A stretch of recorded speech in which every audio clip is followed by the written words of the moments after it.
በስመ አብ ወወልድ ወመንፈስ ቅዱስ አሐዱ አምላክ አሜን። አቤቱ የሰራዊት ጌታ እግዚአብሔር አምላካችን ሆይ ለሰዓት ስላደረስከን እናመሰግንሃለን። ኃጢአታችንና በደላችንን ይቅር ብለህ በመንፈሳዊ ጽድቅህም አስበን በመንግስትህም ቅዱስና የተባረከ ወገንና ሕዝብ ወገኖችህ እንድንሆንም አድርገን የቸርነት ብርሃን ከሁላችን ጋር ይሁን አሜን። የተባረካችሁ የልዑል እግዚአብሔር ወንጌል ቤተሰቦች ሁላችሁም በክርስቶስ ሰላም እንደምንሰነበታችሁ፣ ዛሬም ዘወትርም ለዘላለም ስሙና ክብሩ የተመሰገነ ይሁን። ቅዱስ የሆነው ኢየሱስ ክርስቶስ አምላካችን፣ ድንግል ቅድስት ወላዲተ አምላክ ከሁላችን ጋር ትሁን። የዛሬው ርዕሳችን ወኩኑ ታቦተ መንፈሳዊ ቤት ለመሆን ተሰሩ በማለት የሚጀምረውን የአንደኛው ጴጥሮስ ምዕራፍ 2 ቁጥር 5 ላይ ያለውን ቃል መነሻ አድርገን እንማማራለን። መንፈሳዊ ቤት ለመሆን ተሰሩ። በዕብራይስጡም የሚናገረው ቃል ልክ እንደዚሁ በጋማቴም ከአባኒም ሀዮት ነብኒም ለበይት ሩሃኒ ይላል። ነብኒም ለበይት ሩሃኒ መንፈሳዊ ቤት ለመሆን ተሰሩ በማለት ቃሉን ከፍ አድርጎ በመንፈሳዊ ሕይወት ውስጥ ያለን አሰራርና አካሄድ ይገልጽልናል። መንፈሳዊ ቤት ለመሆን ተሰሩ። እንግዲህ አንድ ቤት ወደ መንፈሳዊነት ሲቀየር በቤቱ አሰራር ላይ እና ቅርጽ ላይ መጀመሪያውኑ ፕሮግራም ይወጣለታል ማለት ነው።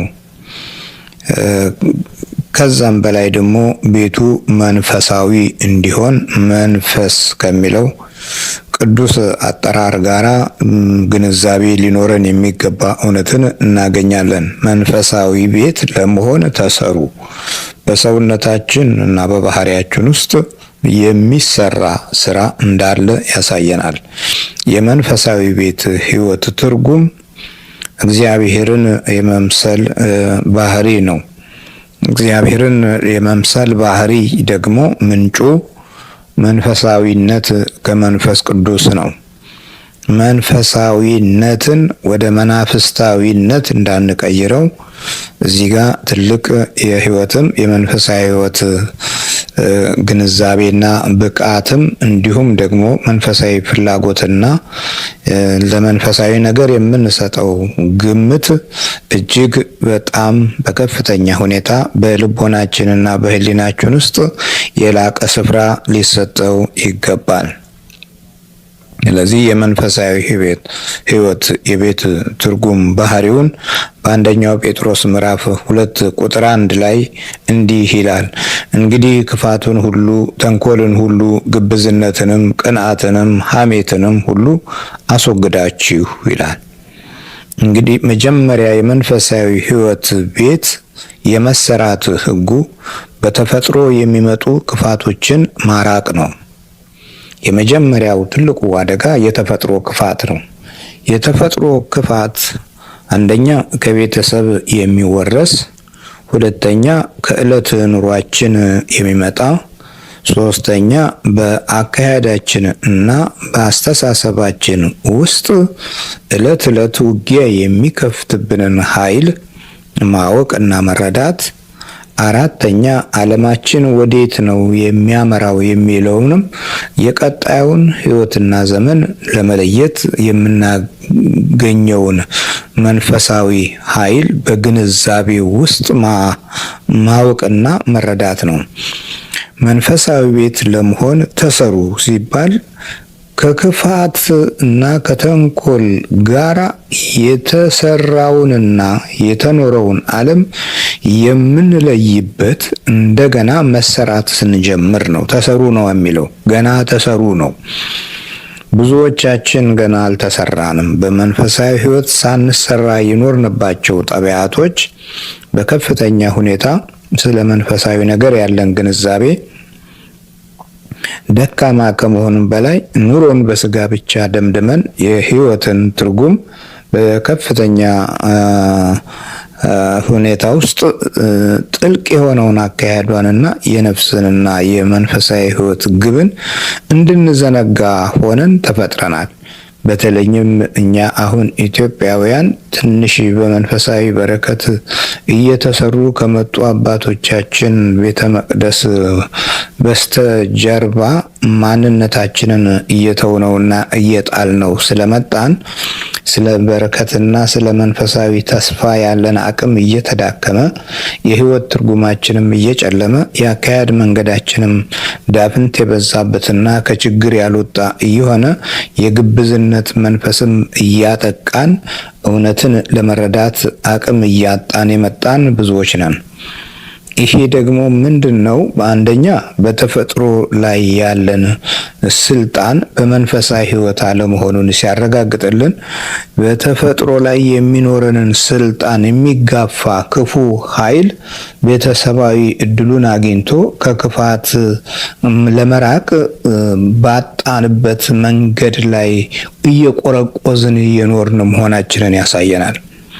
እዚህ መንፈሳዊ ቤት ለመሆን ተሰሩ ከማለቱ በፊት እንግዲህ ክፋትን ሁሉ አስወግዳችሁ የሚለውን እውነት ስንገነዘብ በብዛት በህይወታችን ዘመን ክፋት ሳይገጥመን የቀረን ትውልዶች አይደለንም።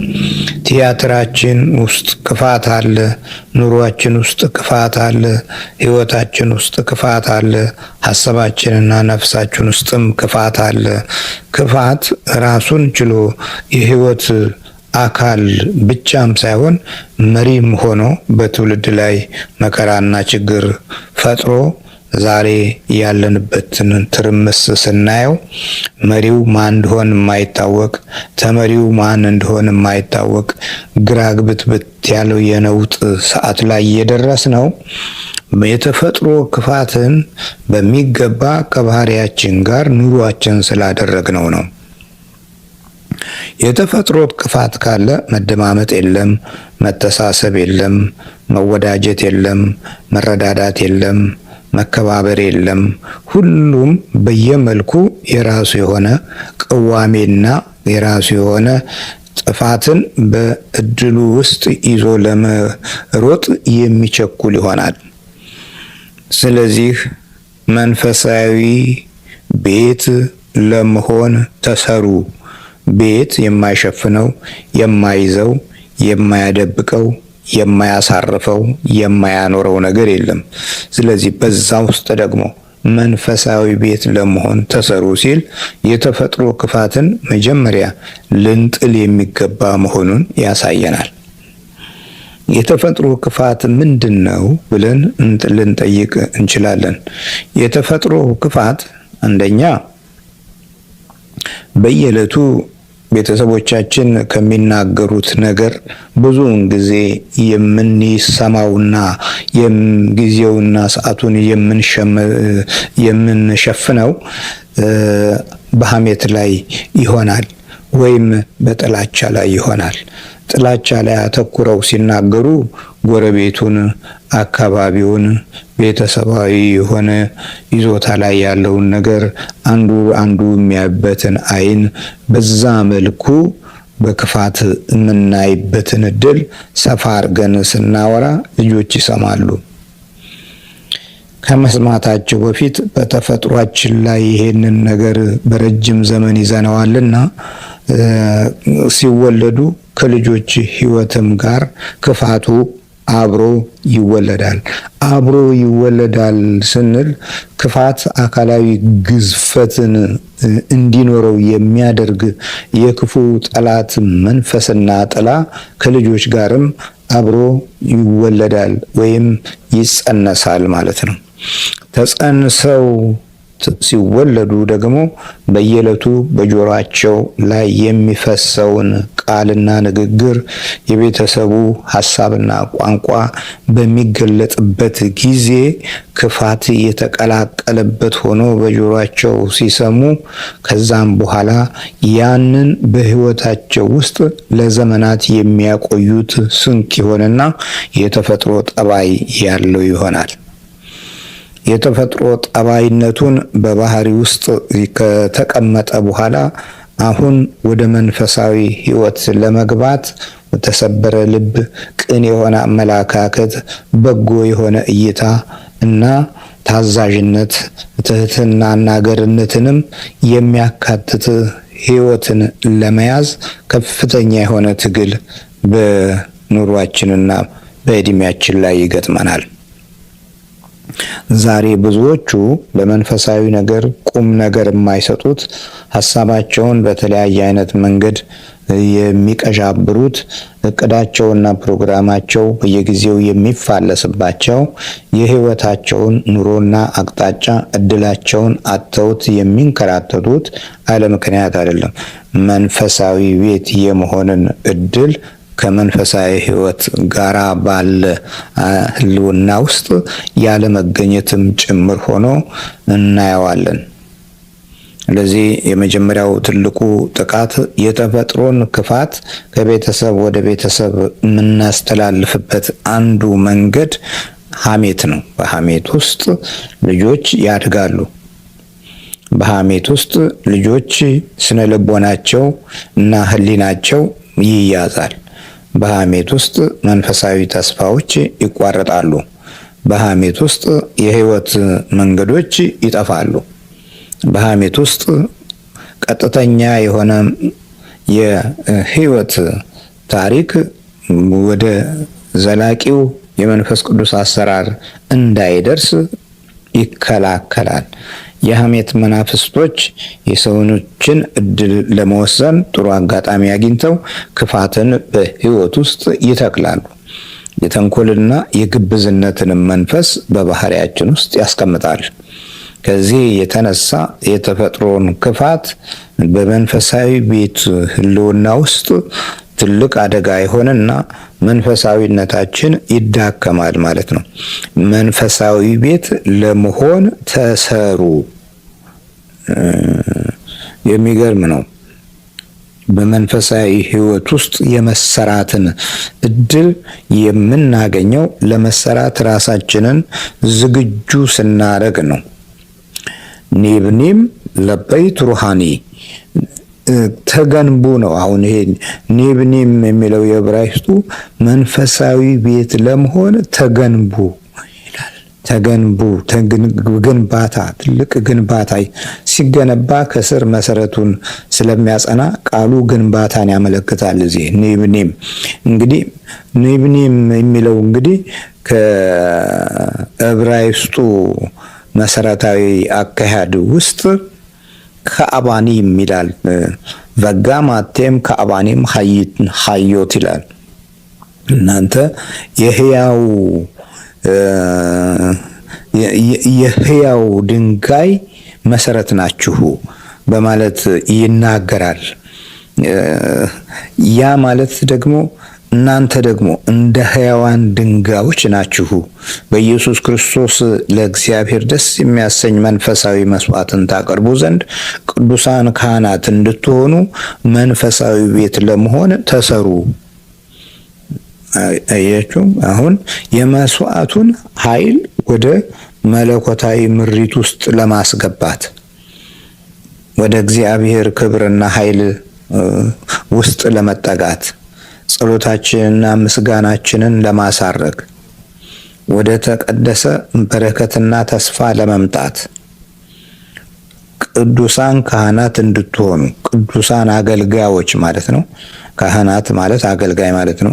ቅዱሳን ካህናት እንድትሆኑ መንፈሳዊ ቤት ለመሆን ተሰሩ። አያችሁ፣ የሕያው ድንጋይን የሚለው እንግዲህ አባኒም የሚለው የዕብራይስጥ፣ እኛ ስራ ስንለው የዕብራይስጡ ግንባታ ነው የሚለው። በየጊዜው ያድጋላ። የተገነባ ነገር መሰረት አለው። የተገነባ ነገር እድገት አለው። የተገነባ ነገር ጥንካሬ አለው። ስለዚህ ረጅም ዘመን ሊኖር የሚችል ኃይልንም ጭምር ረጅም ዘመን ሊኖር የሚችል ታሪክንም ጭምር የሚያካትት የግንባታ ህይወትን ክርስቲያናዊ ህይወታችን በመንፈሳዊነት እንዲታነጽ ይነግረናል እና ለዚህ ሁሉ ሊያበቃን የሚችለው ከቁጥር 1 ላይ ያለው እንግዲህ ክፋትን፣ ተንኮልን ሁሉ፣ ግብዝነትንም፣ ቅንዓትንም፣ ሐሜትንም ሁሉ አስወግዳችሁ ነው የሚለው። ጌታ ቸር መሆኑን ቀምሳችሁ እንደሆነ ለመዳን በእርሱ እንድታድጉ አሁን እንደተወለዱ ሕፃናት ተንኮል የሌለበትን የቃልን ወተት ተመኙ። ምኞታችን ውስጥ ያለውም ኃይል እንዲለወጥ በምኞታችን ውስጥም ክፉ ነገር እድል እንዳያገኝ የክፉ መናፍስት ሐሳብ ገዥነት በርትቶ ሕይወታችንን እና መንፈሳዊ ጉልበታችን እንዳይዳከም መንፈሳዊ ቤት ለመሆን ተሰሩ። ግን ሊወገድ የሚገባው ነገር ክፋትና ተንኮል፣ ግብዝነትና ቅናት፣ ሐሜትን ጭምር አስወግዳችሁ የሚለውን ጥልቀት ባለው ሁኔታ ልናስብና ልንይዘው የሚገባ እውነት ነው።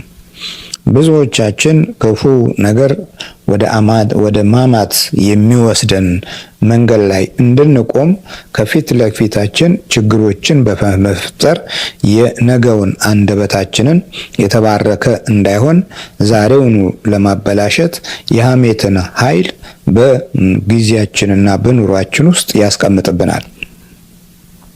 አንዱን አንዱ የሚያይበት ዓይን እንዲለወጥ ክፉ መንፈስ በአሰራሩም ሆነ ባካሄዱ የዓይን አቅጣጫዎቻችንን ለተንኮል እና ለክፋት መለወጥ ቅድሚያ የሚሰጥ ትግል መሆኑን እሱ ቀድሞ የሚያውቀውና የኖረበት ስራውም ጭምር መሆኑን ብዙዎቻችን ስላልተረዳን ተንኮልን የዕለት ኑሯችን፣ ክፋትንም የዕለት እንጀራችን ለማድረግ ግድ የምንገደድበትን ሕይወት እየያዝን ያለንበት ዘመን ላይ ነው ያለ ነው። እንዴት አይነት ጉድ ነው! ታዲያ እንዴት ነው መንፈሳዊ ቤት ለመሆን የምንሰራበትን ሕይወት የምንይዘው? በየዕለቱ ሰይጣን ሊያስቀምጥብህና ከፊት ለፊትህ ደቅኖ ከክፋት ጋር እንድትውል ሊያደርግ የሚችልበትን መንገድ የምትዘጋው አቤቱ ጌታ ሆይ ዕለቱን ከክፉ ነገር እና እኔንም ከክፋት ጠብቀኝ ብለህ በአምልኮት መንፈሳዊ ኃይል ውስጥ ክፉውን መንፈስ ማሰር ስትችል የዚህ ጊዜ እግዚአብሔር አምላክ በሕይወት ውስጥ የመንፈስ ቅዱስ ግንባታ ሰርቶ አንተን ሕያው የሆነ የልዑል አምላክ ቤተ መቅደስ ሊያደርግህ ዝግጁ ነው። በቅዱሳን መላእክትም እየተከላከለ የአሳቹን ኃይል ሊያርቅልህ የቃል ኪዳኑን እውነት እንደ ወንጌል ቃል ወደ ብርሃን ሊያመጣህ ብርሃን ሆኖ ተወልዷልና በዚህ ብርሃን ውስጥ አንተም ብርሃንህን የምታይበት ድል እንድታገኝ መንፈሳዊ ቤት ለመሆን ተሰሩ ይላል። መንፈሳዊ ቤት ለመሆን ተገንቡ ይላል ዕብራይስጡ። የግዕዙ ደግሞ የሚለው ነገር በጣም የሚገርም ነው። ወኩኑ ታቦተ መንፈሳዊ ይላል። የተቀደሰውን ታቦት ሁኑ ይላል። የተቀደሰውን ታቦት ለመሆን ተሰሩ ነው። ወኩኑ መንፈሳዊ ታቦት ወአንትሙሰ ጽኑ ከመ እብን መንፈሳዊ ወኩኑ ታቦተ መንፈሳዊ ለክህነት ቅድስት ወንጽሕት ከመ ትቅርቡ ወታርጉ መስዋዕተ መንፈሳዊ ዘይሰጠወክሙ እግዚአብሔር በእደዊሁ ለኢየሱስ ክርስቶስ። በኢየሱስ ክርስቶስ እጅ የሚቀበላችሁን መንፈሳዊ መስዋዕትን ታሳርጉ ዘንድ ታቀርቡ ዘንድ ክብርት ንጽሕት ለሆነችው አገልግሎት መንፈሳዊ ታቦት ሁኑ ነው የሚለው። ከሁሉ በላይ ደግሞ የሚገርመው ይሄኛው መንፈሳዊ ታቦትነትን በከፍተኛ ሁኔታ ትልቅ ቦታ ሰጥቶታል። ታቦት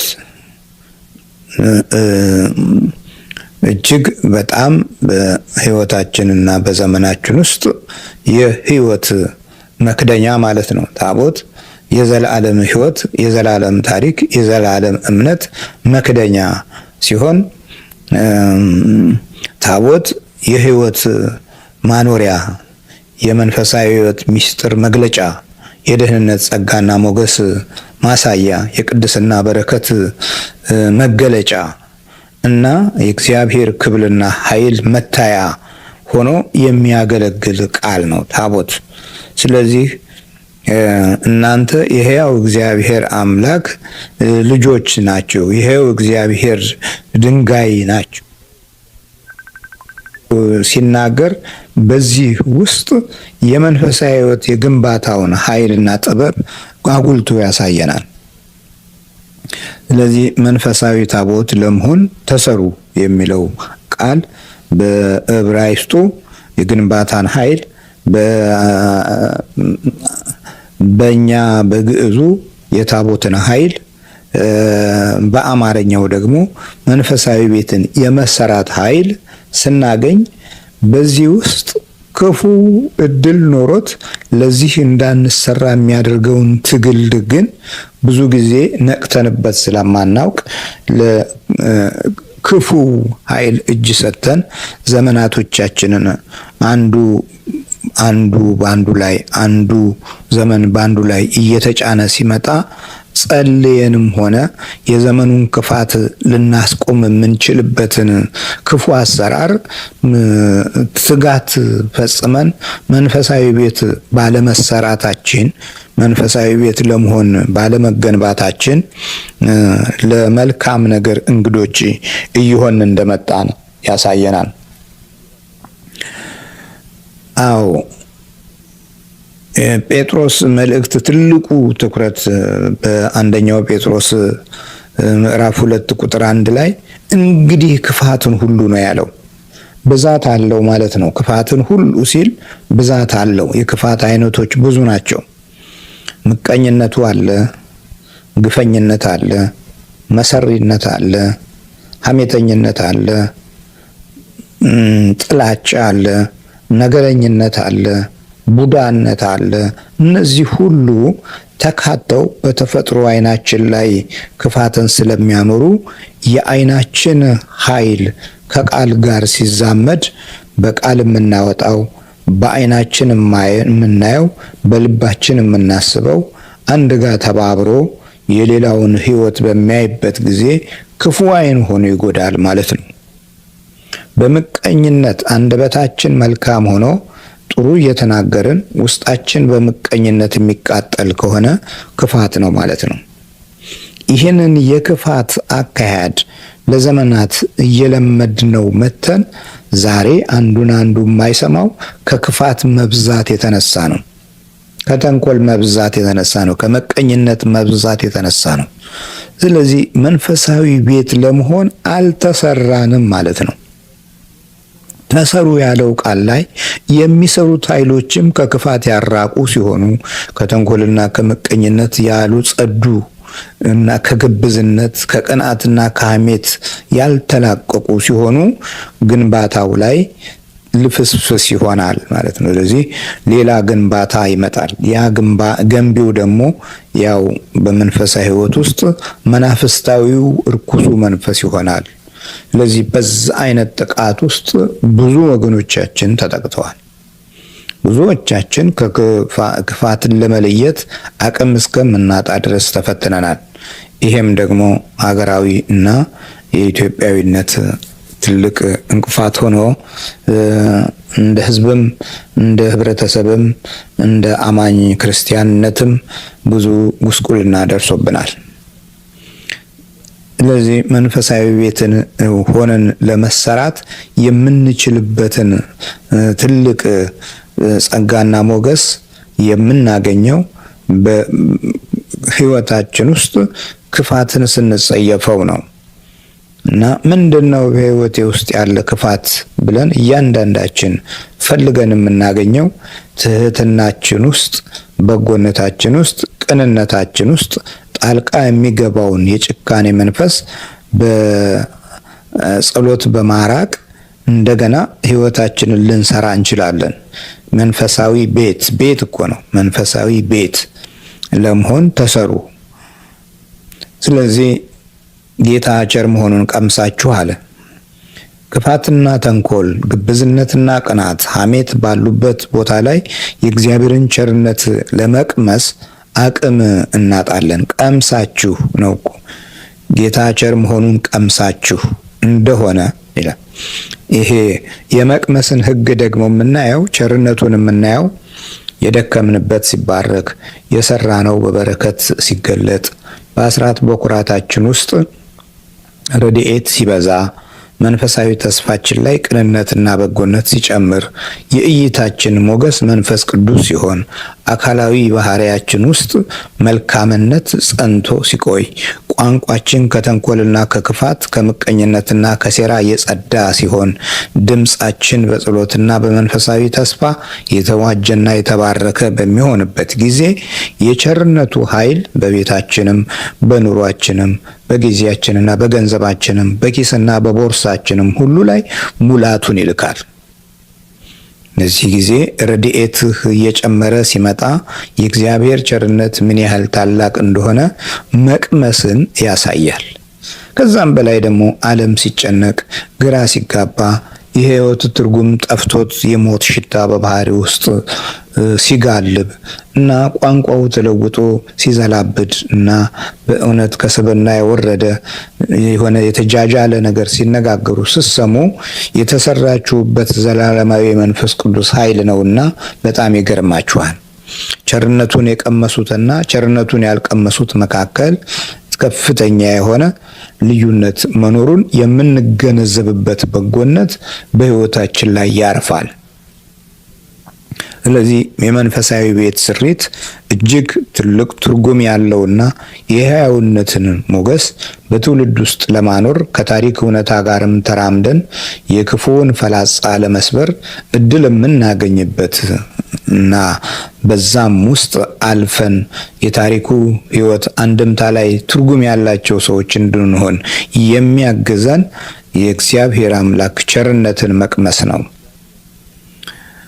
ብዙ ደክመን ብዙ ወጥተን ብዙ ወርደን ባዶ የሆንበትን ዓመታቶች ስናስታውስና አሁን ግን ክፋትና ተንኮልን፣ ግብዝነትና ቅናትን፣ ሐሜትንን ሁሉ ከሕይወታችን አስወግደን መንፈሳዊ ቤት ሆነን ተሰርተን ቸርነቱን ቀምሰን ስናየው ምን ያህል ያሳለፍናቸው የድካም ጊዜዎችም ይገርሙናል።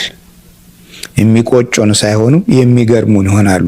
በእግዚአብሔር ቸርነት እንዴት እንዳለፍናቸው፣ በሱ በጎና መንፈሳዊ ኃይል እንዴት ድል እንዳደረግናቸው ለመገምገም እንችላለን።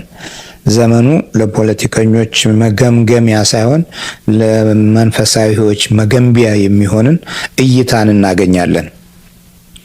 ጌታ ቸር መሆኑን ቀምሳችሁ እንደሆነ ይላል። በዚህ ቅምሻ ውስጥ ተንኮል ካለ የቸርነቱ ምስጢር ስለማይገባን ሁልጊዜ ድሆች ነን፣ ማቃቂዎችና ችግርተኞች ነን። አልፎም ተርፎም ድህነታችን በሌላው እየተገለጠ ጓዳችን ባዶ መሆኑ እየተገመገመ፣ ስለዚህ ምስኪንነታችን ላይ አደጋ ጣዮች ከመናፍስቱም እና ከሰውም ጋር ጭምር በሕይወታችን ላይ ይቀልዳሉ። ዛሬ እግዚአብሔርን ቸርነት ያልቀመስን መሆናችንን የምናየው በየጊዜው ነገሮች ሲገለባበጡና ሲምታቱብን የሚታየውን ነገር ስናየው ዓይናችን የቱን ያህል ለክፉ እንደተለወጠና ክፉውን ለማየት የተፈጠረን ያህል እስኪመስለን ድረስ ግራ እንጋባለን። የቸርነቱን የመቅመስ ጉዳይ ላይ በምናደርገው ትግል ውስጥ ሁላችሁም በእውነት መጀመሪያ ትግል ስታደርጉ ከራሳችሁ መሆኑን መገንዘባችሁ በራሱ ትልቅ የመንፈሳዊ እውቀት ክፍል አንዱ ነው። ዛሬ ብዙዎች ከራሳቸው ጋር ከመታገል ይልቅ ከሌላው ከወንድማቸው ጋር የሚታገሉበትን እድል እንዲይዙ በክፉ መንፈስ ተወስነዋል። እንዲህ አይነት ክፉ ውሳኔ የመጣው ደግሞ ለዘመናት ሲገዛቸው ከመጣና ከባህሪያቸው ጋር ተዋህዶ ከመጣ ጠላት ጋር ያለውን ግብ ለማወቅ ወደ ውስጥ መመልከት ስላቃታቸውም ጭምር መሆኑን ልንገነዘብ ይገባል። ጌታ ቸር መሆኑን ቀምሳችሁ እንደሆነ ይልና ለመዳን በእርሱ እንድታድጉ አሁን እንደተወለዱ ሕፃናት ተንኮል የሌለበትን የቃሉን ወተት ተመኙ በማለት ምኞታችንን ውስጥ ቦታ ልንሰጠው የሚገባ መሆኑን ያሳየናል። በዚህ እውነታ ውስጥ ሊቆይ የሚችል እና ከትውልድ ወደ ትውልድ ሊለይ የማይችል ኃይልን ለሰዎች ለመስጠት የምናገኘው አቅም በዓለማዊ በሆነ ብዙ የስነ ልቦና ድቀት ባለው እውቀት ተጠልለን ሳይሆን መንፈሳዊ ሕይወት ማለት የቃሉን ወተት ተመኙ ነው የሚለው። ልክ ንጹህ እና ለሕይወት ጉልበት የሚሰጥ ቃልን በኑሯችን ውስጥ እንድንይዝ ብቻም ሳይሆን በምኞታችንም ውስጥ ተተክሎ ለኑሯችን መገንቢያ እንዲሆንም ጭምር ያሳየናል። የቃሉን ወተት ተመኙ ነው ያለው። የሐሜት ተመኙ አይደለም። የተንኮል ተመኙ አይደለም። የቃሉን ወተት ተመኙ። የቃሉን ወተት ተመኙ። የሚገርም ነው። የቃል ወተት እስቲ ይሄንን የቃል ወተት ምን ይለዋል? የዕብራይስጡ የቃል ወተት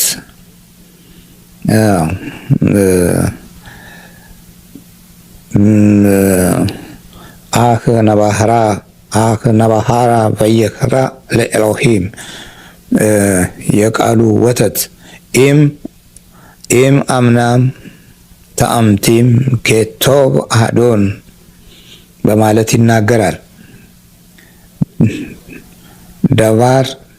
ደባር ሀላብ ወይም ለሀላብ ሀዛህ ሼል ሀዳባር ይላል። የቃሉን ወተት እንግዲህ ለሀላብ ማለት ወተት ማለት ሲሆን ሀዛህ ምኞት ሲሆን ሼል ሀዳባር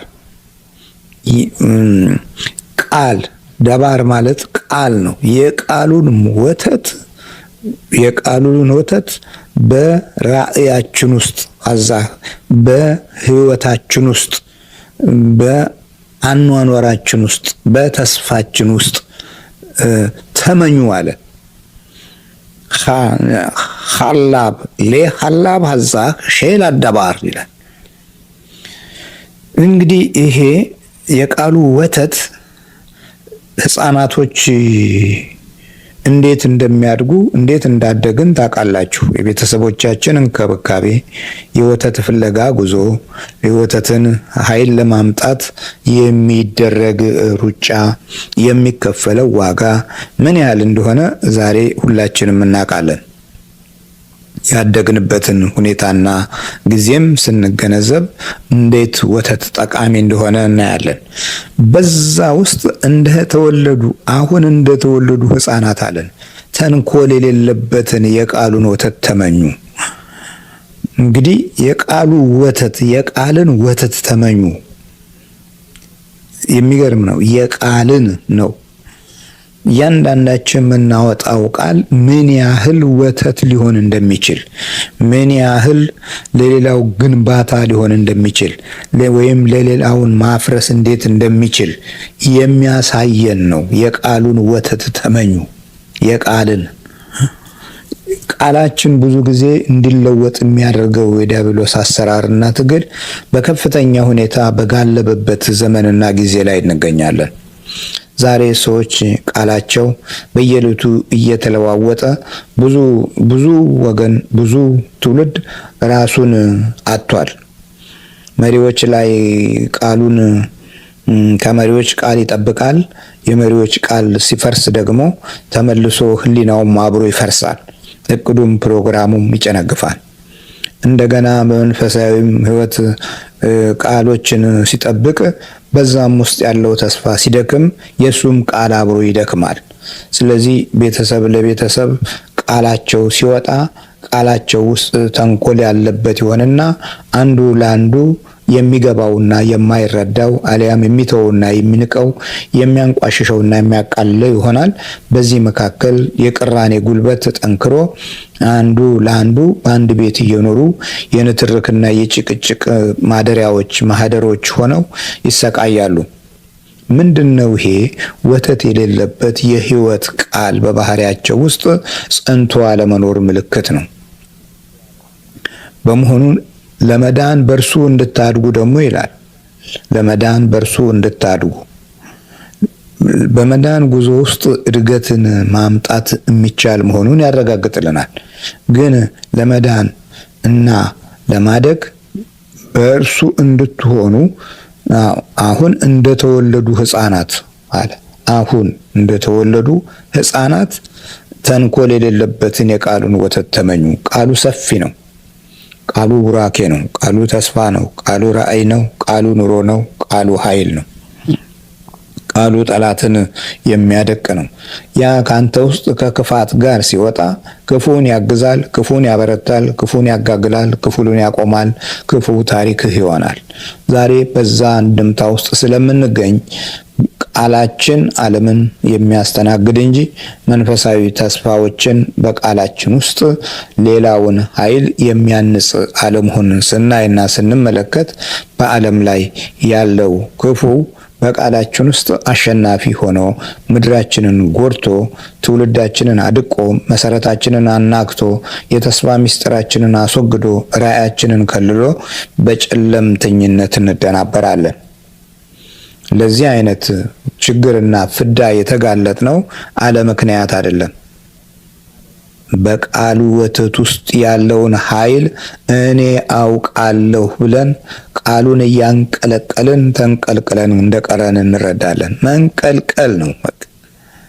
ታያላችሁ፣ በየዘመኑ ስንንቀለቀል አንዳንዴ ርዕዮተ ዓለም ፍለጋ በየእንትኑ ስንኳትን፣ በሐሳብም በእውቀትም በየአቅጣጫው በቃል ስንዳቀል ከአሕዛቡም ከአጋንንቱም ከሟርተኛውም ከዘንዶውም ከእባቡም ከመርዙም ቃሎቻችን ሸምተው የቱን ይዘው የቱን እንደሚጥሉ ግራ ተጋብቶ የታሪካችን አንድምታ እጅግ ወደ ክፉ አቅጣጫ እንኳ እየሄደ እያለ ለመለየት አቅማተን በዘረኝነት ቃል ተጠምደንም የምንኳትን ወገኖች ሆነናል። ይህም የክፉ መናፍስት ከደባውና ከመሰሪነት መንገዱ አንዱና ትልቁ ነው። ታዲያ መንፈሳዊ ቤት ለመሆን ተሰሩ የሚለው ኃይል ላይ መሰራት እንዴት ነው ያቃተን የሚለውን ነገር ስናስተውል ገና መንፈሳዊነታችን ውስጥ ብዙዎቹ ሳይሰሩ ገንቢዎች ሆነው እያፈረሱት ይገኛሉ። በእውቀቱም በሙያውም በመንፈሳዊ ተስፋውም በአካሄዱም በአገላለጹም በቃሉም ወተት በኩል ክፉን ደባልቀውት እንዴት አድርጎ የተገነባ የመንፈሳዊ ቤት ሆኖ ይቁም? የተደባለቀ ነገር የበዛበትን ሕይወት እንመራለን። በመዳን ጉዞ ውስጥ ያለንም ግራ አጋቢና የተምታታ አካሄድ የብዙዎቻችን እድል ሆኗል። የመንፈሳዊ ሕይወት ጸጋና ሞገስ የተስፋው ራእይና በረከትም ዝም ብሎናል። ለምን? ክፋት አራቅም፣ ተንኮል አራቅም፣ ግብዝነት አራቅም፣ ቅናት ከቤቱ አልወጣም፣ ሐሜትም ከሕይወታችን አልተወገደም። አስወግዳችሁ እኮ ነው የሚለው። ይህንን ለማስወገድ አቅም ካጣንበት ጊዜ ጀምሮ እኛው ራሳችን የምንወገድ እየሆንን አንዱ የአንዱ አስወጋጅ ሆኖ አንዱ አጥፊው ሆኖ አንዱ ቀልባሽ ሆኖ እድልን ማምከንም የተለመደ የጋራ አኗኗራችን ሆኖ ተዘበራርቀናል። አንዱ ሲያነሳው ሳይሆን አንዱ ሲጥለው የምናየው እውነት በአኗኗራችን ውስጥ መንፈሳዊ ቤትን ያለ መሰራቱን ያሳየናል። በእምነት ግራ ተጋብተን፣ በቋንቋ ግራ ተጋብተን፣ በባህልም ግራ ተጋብተን የምንዳክር ፍጥረቶች ሆነን እንደገና አሕዛባዊና አጋንንታዊ ወደሆኑ አምልኮቶችም ዘው እያልን እየሳቅን እየገባን ነው። እያጨበጨብን እየዘፈንን እየተንደረደርን ቁልቁል ወደ ባህር እየወረድን ነው። እንዲህ አይነቱ አካሄድ መንፈሳዊ ቤት ለመሆን ያለ መሰራታችን አንዱ በክፉ ጠላት በኩል አጨንጋፊ የሆነ ጥፋትን በአኗኗራችን ላይ ገንብተናል። ስለዚህ ቸርነቱን ገና የምንቀምስ ሰዎች ሳንሆን ክፉን ቀምሰነው ከክፉ ጋር ያለን ህብረት መልካሙን ለመቅመስ ከልክሎናል። ጌታ ቸር መሆኑን ቀምሳችሁ እንደሆነ እኮ ነው። እንደሆነ ነው የሚለው፣ እንደሆነ ነው። ገና ላይሆን ይችላል የሚለው የጴጥሮስ ጥርጣሬም ትልቅ ቦታ አለው። ለመዳን በእርሱ እንድታድጉ ደግሞ አለ። ገና እንድታድጉ ነው እንጂ አደጋችሁ አይደለም። ለመዳን በእርሱ እንድታድጉ አሁን እንደተወለዱ ሕፃናት ተንኮል የሌለበትን የቃሉን ወተት ተመኙ። ከዛ በኋላ በመንፈሳዊ ቤት የመሰራትን ሕግና የመገንባቱን መሰረት ታላቅ ሊያደርግ የሚችል ኃይል ከመንፈስ ቅዱስ እገዛ ጋር እግዚአብሔር አምላክ ያግዘናል። ሕያው ድንጋይና ቅዱስ ሕዝብ የመሆንንም መንፈሳዊ ተስፋ እንድናገኝ ይረዳናል። እንዲህ ይለናል። ከዛ ጴጥሮስ በመልእክቱ ላይ እናንተ ደግሞ እንደ ሕያዋን ድንጋይ ሆናችሁ እንደ ሕያዋን ድንጋዮች ሆናችሁ በኢየሱስ ክርስቶስ ለእግዚአብሔር ደስ የሚያሰኝ መንፈሳዊ መስዋዕትን ታቀርቡ ዘንድ መጀመሪያ የሕያውነት ድንጋይ ያስፈልገናል። ያ ሕያው ማለት የቀራንዮ ንጉሥ በጎልጎታ ድንጋይ ጭነውት ነበር። ሕያው ሲሆን ድንጋዩን ፈንቅሎ ጣለው። ስለዚህ ሕያው ድንጋይ የሕያዋን ለዘላለም የማይሰበር የማይፈረካከስ የማይጣል በኢየሱስ ክርስቶስ አለው። እናንተ ደግሞ እንደ ሕያዋን ድንጋዮች ሆናችሁ ሕያው ሁል ጊዜ የሚያበራ ሁል ጊዜ እንቁ የሆነ ድንጋይ ሁል ጊዜ ዛሬ ብዙ ነጋዴዎች ብዙ ሀብታሞች ድንጋይ ፍለጋ ሲሮጡ እናያለን። የተለያዩ የማዕድን ድንጋዮችን ሲያሳድዱ በግማሾቹም በምኞት ሲጋልቡ እናገኛቸዋለን። ዝም ብለው ሲጋልቡ ብዙ አልማዝ ብዙ እንቁ እናገኛለን እያሉ ሲሮጡና ያላቸውን ሀብት ሁሉ ሲያባክኑ መሬት ቆፍረው ወደ ታች ሲወርዱ ድንጋይ ፍለጋ እንቁ የሆኑ ድንጋዮችን ፍለጋ የሚያበሩ ድንጋዮችን የሚያብለጨልጩ ድንጋዮችን ፍለጋ ሲወርዱ ሲደክሙ ሲሮጡ ሲቆፍሩ መሬት ሲገለባብጡ እናያቸዋለን። ይሄ ምንድነው? ሕያው የሆነ ድንጋይ ፍለጋ ነው። በነፍሳችን ደግሞ ለኛ ሕያው የሆነው ኢየሱስ ክርስቶስ ማንም ሊገታው ማንም ሊሰብረው ማንም በድንጋይ ቢያሸክመው ፈንቅሎ የሚነሳውን ኃያል የስጋን ድንጋይ የአመፃን ድንጋይ የተንኮልን ድንጋይ የሚሰብር ጌታ የውስጥ ልቦናችንን ከሰበረና ካዳከመልን የሕያውነት ምስጢር የመገለጫው ኃይል እግዚአብሔርን ደስ የሚያሰኝ መንፈሳዊ መስዋዕት ታቀርቡ ዘንድ ቅዱሳን ካህናት እንድትሆኑ መንፈሳዊ ቤት ለመሆን ተሰሩ የሚለው ነው። እንቁ የሆኑ ድንጋዮችን ፍለጋ የሚያበሩ ድንጋዮችን የሚያብለጨልጩ ድንጋዮችን ፍለጋ ሲወርዱ ሲደክሙ ሲሮጡ ሲቆፍሩ መሬት ሲገለባብጡ እናያቸዋለን። ይሄ ምንድነው? ሕያው የሆነ ድንጋይ ፍለጋ ነው።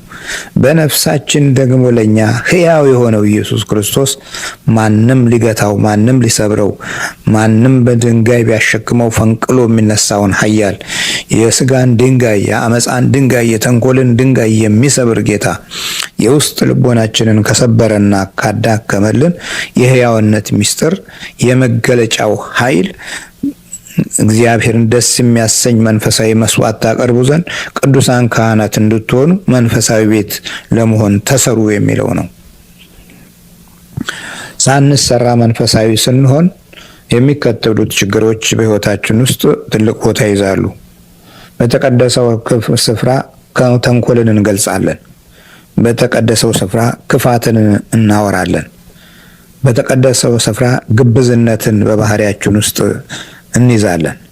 በተቀደሰው ስፍራ ቅንዓትንም በህልውናችን ውስጥ ይዘን አንዱ ምቀኛው መሆኑን ከዓይናችን ጀምሮ እስከ ልባችን ድረስ ክፉን እናመለክተዋለን።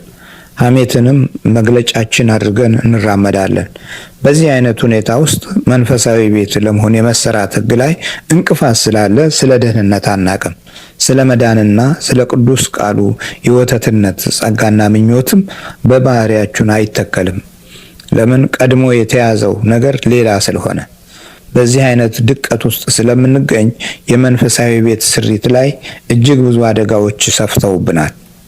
ስለዚህ መደማመጣችንና መከባበራችንም ከዚህ ከመንፈሳዊ ጸጋ ውጪ በሆነ መንገድ ስለሆነ እይታችን ላይ ተንኮል መኖሩን ሌሎች ይረዱታል፣ ያውቁታል።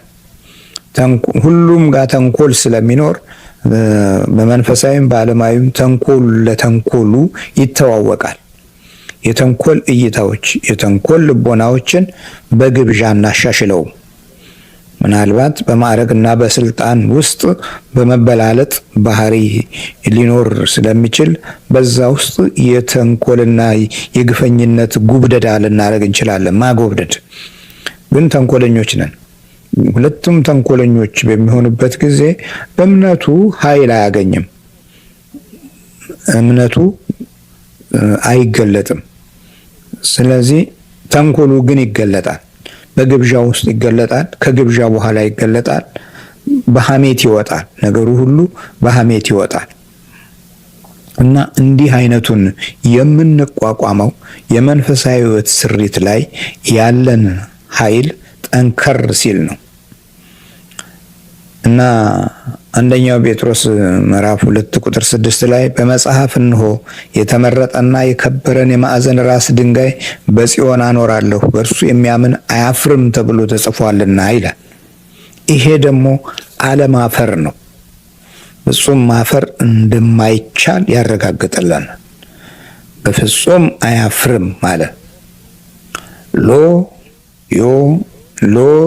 ቦሽ ማለት ምንም አያፍርም ማለት ወሃማኒምባ በእርሱ የሚያምኑ የቦሽ ምንም ማፈር አይችልም፣ አያፍርም። የቦሽ በቃ ማፈር የለም ማለት የቦሽ። ተመልከቱ፣ የማፈርን ኃይል የማፈርን ውርደት እናውቀዋለን። መሪዎቻችን ሲያጠፉ እናፍራለን። ቋንቋቸውን ሲሽሩ እናፍራለን። ድምፃቸው ሲለወጥ እናፍራለን። አገር ሲያጠፉ እናፍራለን። ሲሰርቁ፣ ሲገሉ እናፍራለን። እንዲህ ናቸው እንዴ ሲሉብን፣ ሌሎች ሲያወሩብን፣ ዜና መጫወቻ ስንሆን እናፍራለን። ውድቀት በስቶ ድህነት አይሎ እናፍራለን። ምንም ማናፍርበት አለ በዚህ ዘመን? በመጽሐፍ እንሆ የተመረጠና የከበረን የማዕዘን ራስ ድንጋይ በጽዮን አኖራለሁ አለ። የጽዮን ልጅ ኢየሱስ ክርስቶስ ተገለጠ። የሕይወት መሰረትና የቤተ ክርስቲያን አዕማድ የላዕላይ ኃይል መገለጫ ሆኖ ጽናት ባለው በረከትንና ጸጋና ሞገስን በገለጠ ምስጢር እኛ ተዋጅተን የምስጢሩ ተካፋዮች እንድንሆን ያለማፈርን ከሕይወታችንን ሊያስወግድልን በእርሱ የሚያምን አያፍርም ተብሎ ተጽፏልና።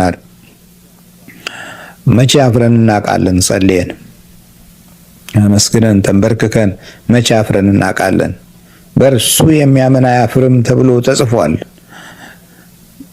ሕያው ድንጋይ አያችሁ፣ መንፈሳዊ ቤት ለመሆን ተሰሩ። የግንባታው ባለቤት ወደ ላይ የሚያሳድገው ሕያው ድንጋይ በድንጋይ ላይ ተደራርቦ ሕንፃ እንደሚሆን ሁሉ በሕይወታችን ውስጥ በጎነት በበጎነት ቅንነት በቅንነት እየጨመረ ሲመጣ በማያፍር ሕይወትና በጸና በጽዮን አኗኗር በጎ ውስጥ ታሪካችን የለመለመ ይሆናል። ዛሬ እኛ የጽዮን ማደሪያ ነን ብለን ስናምን፣ የቅድስት ሀገር መገለጫዎች ነን ብለን ስናምን፣ በክፉ አረማውያን ትውልድ ውስጥ ኃይላችን እምቢ ብሎን መሰደቢያና መወገዣ ሆነን ስንሳቀቅ የምንቆይበትን ሕይወት ያገኘነው ከየት ነው? ተሳዳቢና ግራ አጋቢ መሄጃና መውጫው ግራ የገባው ትውልድ ያፈራ ነው ከየት ነው? ከማን የመጣው? ከየት ነው የተገኘ ነው ብለን ራሳችንን ስንመዝን በመጀመሪያ ደረጃ ከታሪካዊ እውነታ ውስጥ ወጥተን በደናቁርት ፍልስፍና ውስጥ ገብተን መማቀቅ ጀመርን። በሁለተኛ ደረጃ የአባቶቻችንን መንፈሳዊ ታሪክ አግባብ ባለው ኃይልና ሞገስ መግለጥ የሚችሉ ሰዎች እያጣን ስንመጣ ከነጮቹ ዓለም እውቀትና ጥበብ ጋር ጥገኛ ሆነን ያንንም በቅጡ ሳንይዝ ለውርደቱ ብቻ ህይወታችንን እዛ ውስጥ ገብቶ እንዲማቅቅ ሲያደርጉንም አልገባንም።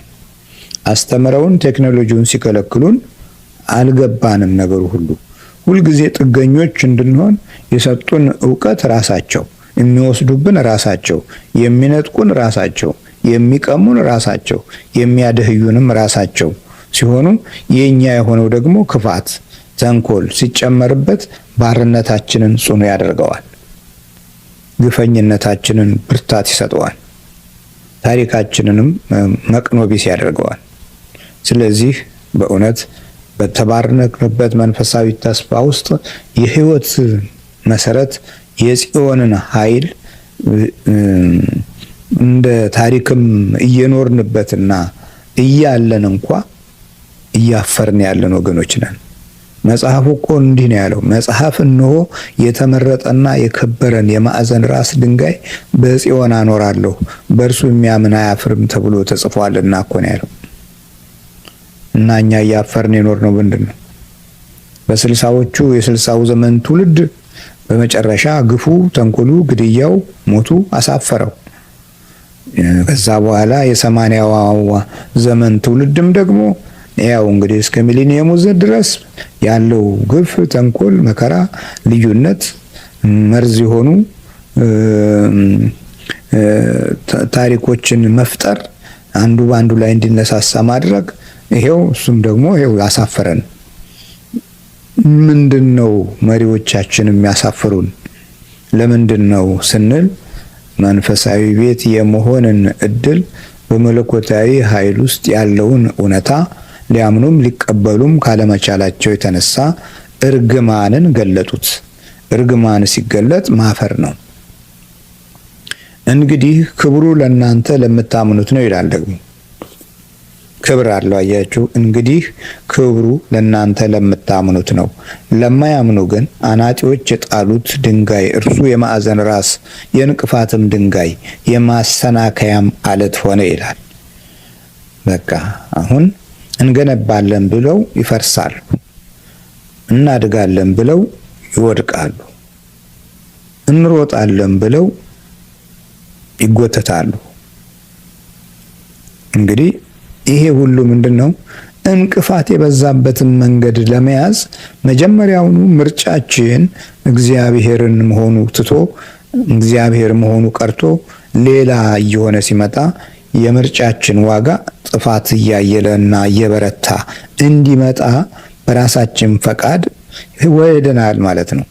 ስለዚህ ምን ሆነን? የእንቅፋት ድንጋይ የማሰናከያ አለት ሆነን ማለት ነው። በትውልድ ውስጥ ሁሉ የእንቅፋት ድንጋይ ሆነን፣ ሰፊ የሆነ ተስፋ ያለው ግን ምንም የማይሰራ ትውልድን አገኘን። በልቡ ውስጥ የውሸት ምኞቶች የጣጨቁበት ግን አንድ እርምጃ ሄዶ እንቅፋት ድንጋይ የማያነሳ የበለጠ እንዳውም እንቅፋት ድንጋይ የሚያስቀምጥ አይነቱ እየሆነን መጣን። ታዲያ እንዲህ አይነቱን መጽሐፍ ቅዱስ ሲገልጽልን በዛው በጴጥሮስ መልእክት ቁጥር 8 ላይ የማያምኑ ስለሆኑ በቃሉ ይሰናከሉበታልና ለዚህ ደግሞ የተመደቡ ናቸው ይላል። በቃል የሚሰናከል ትውልድ ነው። ዝም ብሎ መሰናከል። እግዚአብሔር የለም ሲል የለም ይላል። ክፉ መንፈስ የለም ሲል የለም ይላል። ከዛ በየለም ልም ብለን የጠፋን ወገኖች እንቁ። ለዚህ የተመደቡ ናቸው አለ። እና በቃሉ የተሰሩና በመንፈሳዊት የተገነቡትን ግን እንዲህ ብሎ ይናገራል። እናንተ ግን ከጨለማ ወደሚደነቅ ብርሃኑ የጠራችሁን የእርሱን በጎነት እንድትነግሩ የተመረጠ ትውልድ፣ የንጉሥ ካህናት፣ ቅዱስ ሕዝብ፣ ለርስቱ የተለየ ወገን ናችሁ አለ። ለርስቱ የተለየ ወገን ናችሁ። ርስት አለን። አያችሁ፣ ርስታችን ማን ነው?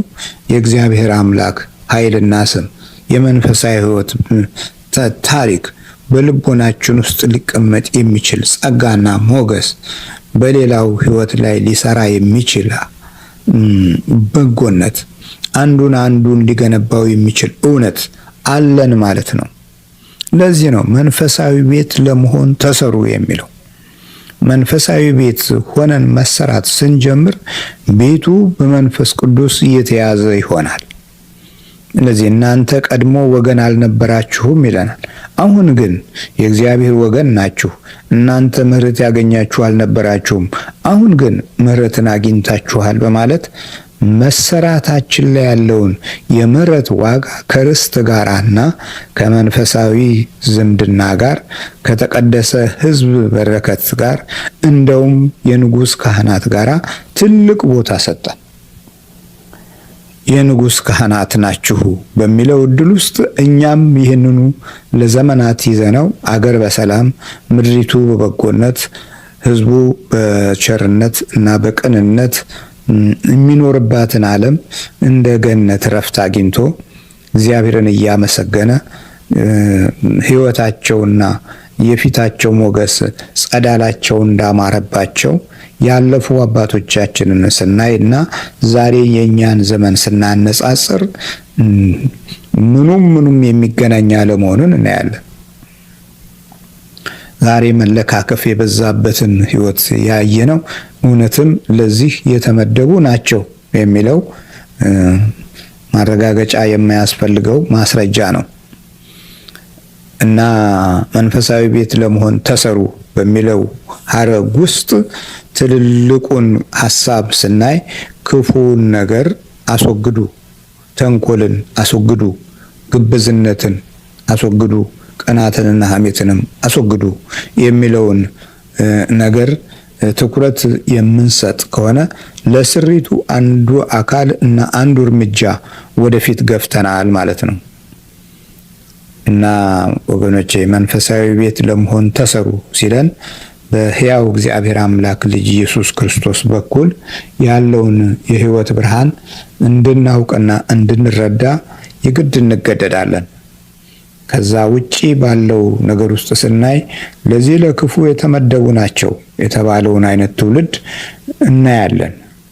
ምንም በጎ ነገር የማይስማማቸው ሰዎች ከፊታችንም ከኋላችንም ከጀርባችንም ከቀኝም ከግራም አሉን። ስትነግሯቸው የማይገባቸው፣ ምንም ብታወሩ ስሜት የማይሰጣቸው፣ ልባቸው የጠጠረና ከክፉ ጋር ተወልደው ለክፉ የሚኖሩ፣ ከግብዝነት ጋር ተወልደው ለግብዝነት የሚኖሩ፣ ከቅናት ጋር ተወልደው ለቅናት የሚኖሩ፣ ከሐሜት ጋር ተወልደው ለሐሜት የሚኖሩ ብዙ ሰዎችን ታያላችሁ። ስትነግሯቸውም በፍጹም ሊረዷችሁ የማይችሉ ፍጥረቶች ሆነው ይገርማችኋል። እና መንፈሳዊ ቤት ለመሆን ተሰሩ የሚለውን ለመሰራት አንደኛ ቅንነት ያስፈልጋል። ሁለተኛ መቀበልን ያስፈልጋል። ዛሬ ልባችን በጠላት የተከበበ ስለሆነ ቅንነቱ ከመጥፋት ባሻገር ለመቀበል ያለን ዝግጅት በብዙ ጥርጣሬዎች የተመታና ጉዳታችንን እንኳ የበለጠ የምናዳብረው በገዛ ፈቃዳችን መሆኑን አንረዳውም።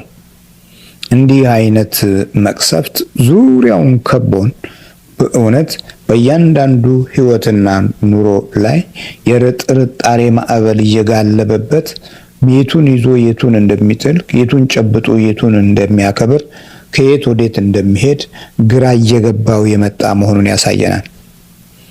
እና መንፈሳዊ ቤት ለመሆን መቼ ነው የተሰራ ነው? መቼ ነው የተሰራ ነው? በምን መንገድ ውስጥ ሄደን ነው አሁን ወደ ተባረከ ሕዝብና ወደ ቅዱስ ትውልድ የምንሄደው መቼ ነው? በጎነትን የምንናገረውስ መቼ ነው?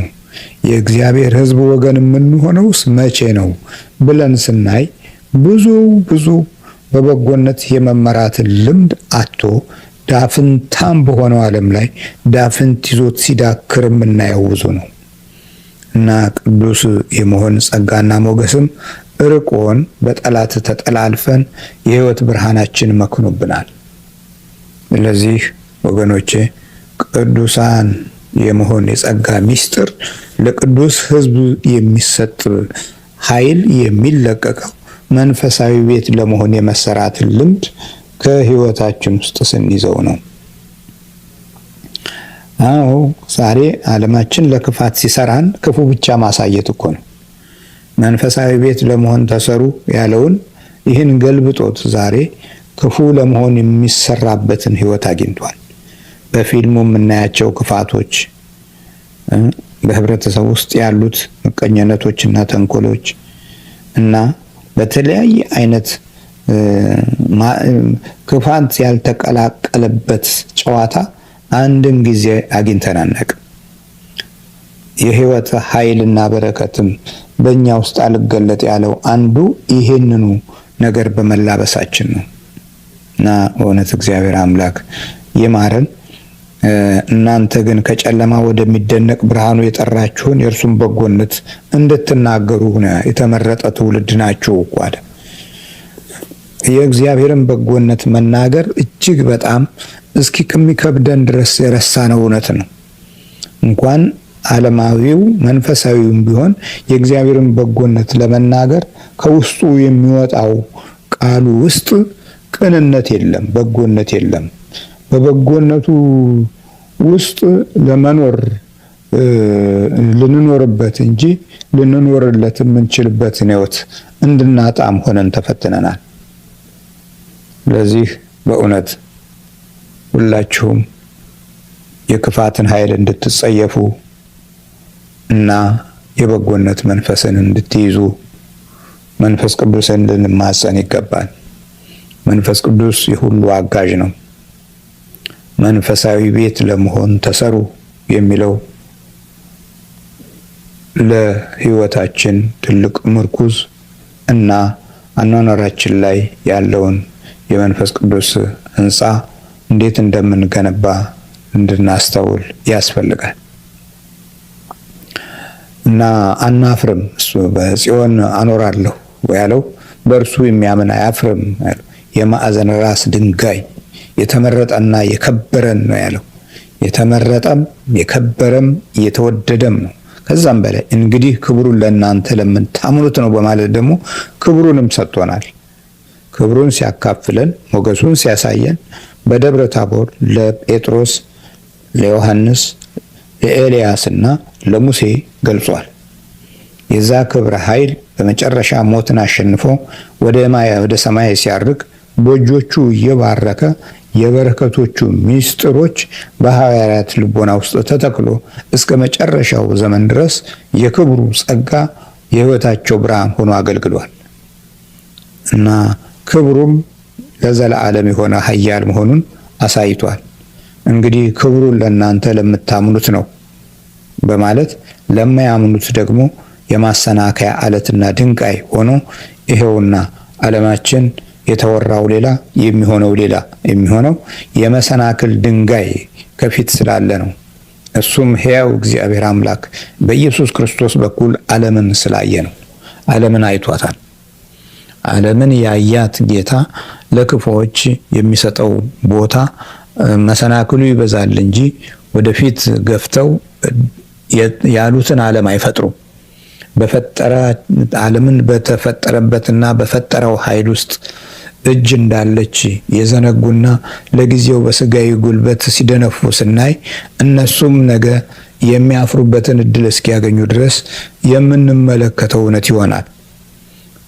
በክርስቶስ ኢየሱስ ያለማፈርን ኃይል የሰጠን አምላክ እግዚአብሔር አብ፣ እግዚአብሔር ወልድ እኛን መስሎ እኛን አህሎ እኛን ሆኖ የተገኘበትን እድል በእግዚአብሔር መንፈስ ቅዱስ የተባረክንበትን በሶስትነትና በአንድነት የተዋጀንበትን የህይወት አካል መንፈሳዊ ህይወት ቤት ለመሆን ተሰሩ በሚለው ህንፃ ውስጥ እምነታችን ሊያድግ ይገባል።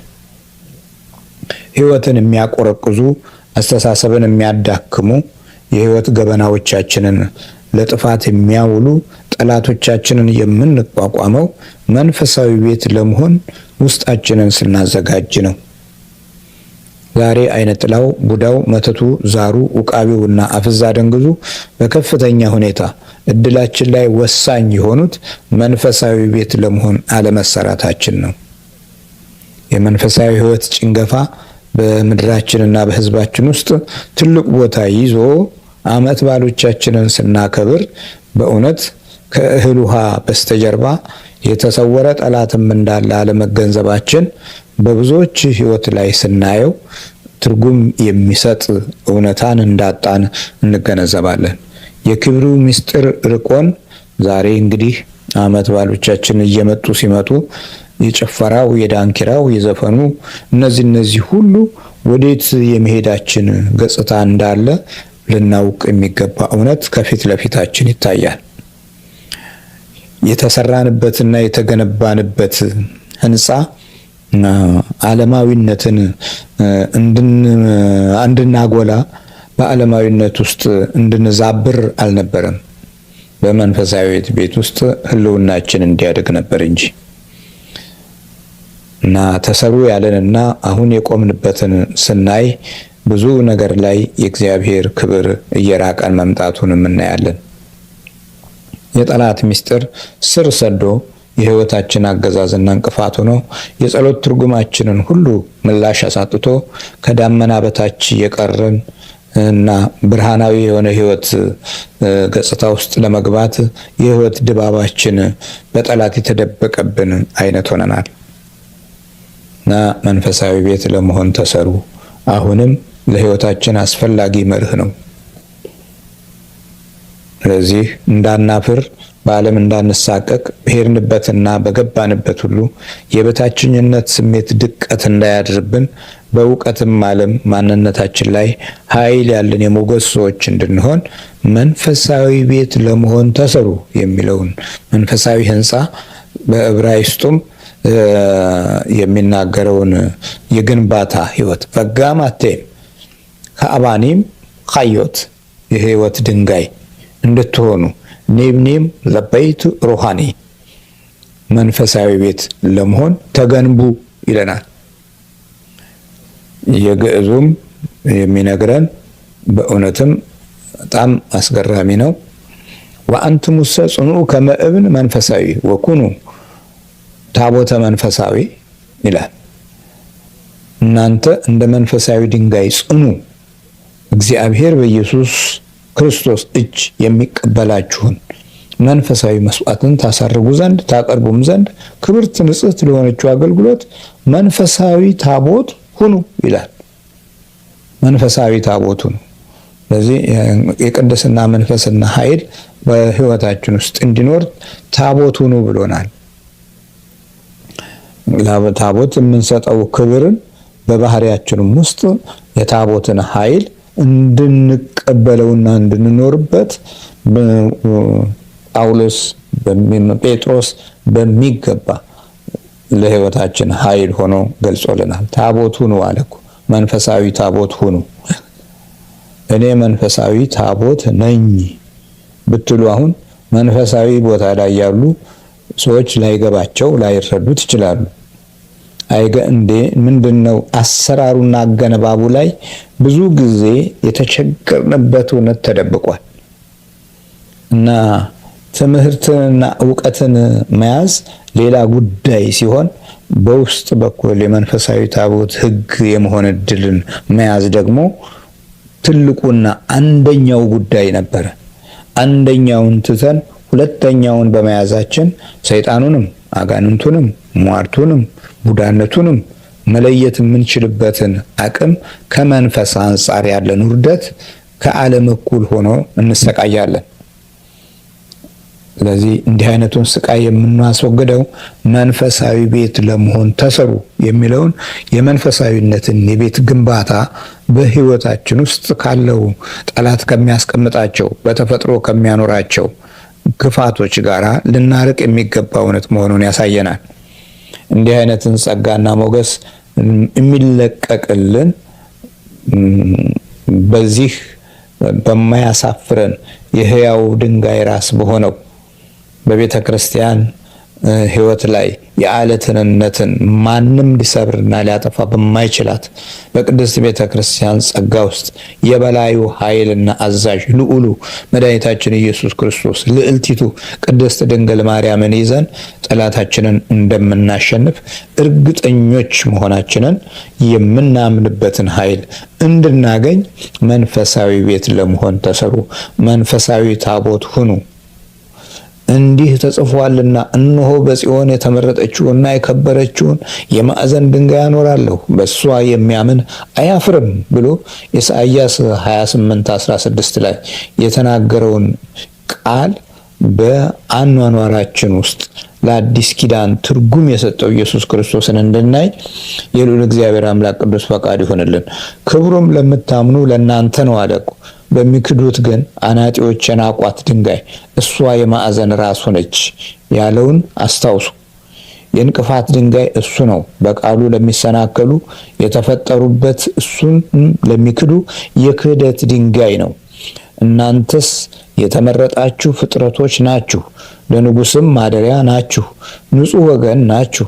ከጨለማ ወደ ክብር ብርሃን የጠራችሁን የእሱን ቸርነት ትናገሩ ዘንድ የሚመካ ወገን ናችሁ።